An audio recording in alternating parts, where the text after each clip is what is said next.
ભાગશાળી થઈ ગયા. જેને પણ ભગવાન શ્રીની ઓળખાણથી બધા ભાગશાળી થઈ ગયા. ઘોર કળી કાળમાં ભક્તો તમે જો, અત્યારે ઘોર કળી કાળમાં સતયુગ જેવું વાતાવરણ સર્જી દીધું ભગવાન શ્રી હરિએ.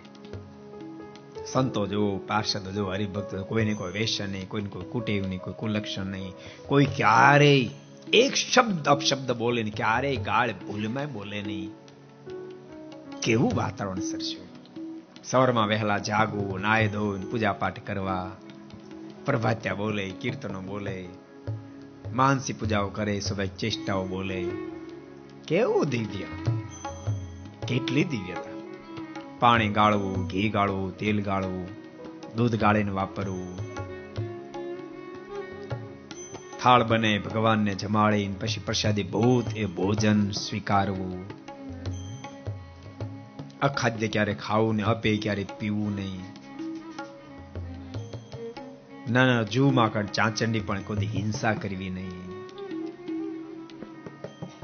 પોતાની કમાણીમાંથી 100 ભાગ 20 ભાગ કાઢી અને દેવને અર્પણ કરવો. જે મુખ્ય મંદિરો છે, જે નીચે આવતા એ મંદિરને અર્પણ કરવો.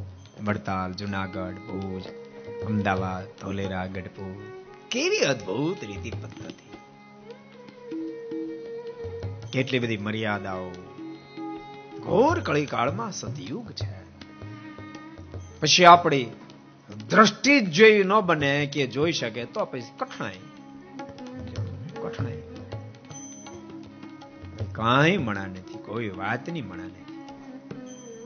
ये वीडियो आपको पसंद आया हो तो लाइक करें और शेयर करना मत भूलिए. सब्सक्राइब करें सरदार कथा चैनल को और बेल आइकॉन पर क्लिक करना मत भूलिए लेटेस्ट वीडियो सबसे पहले पाने के लिए.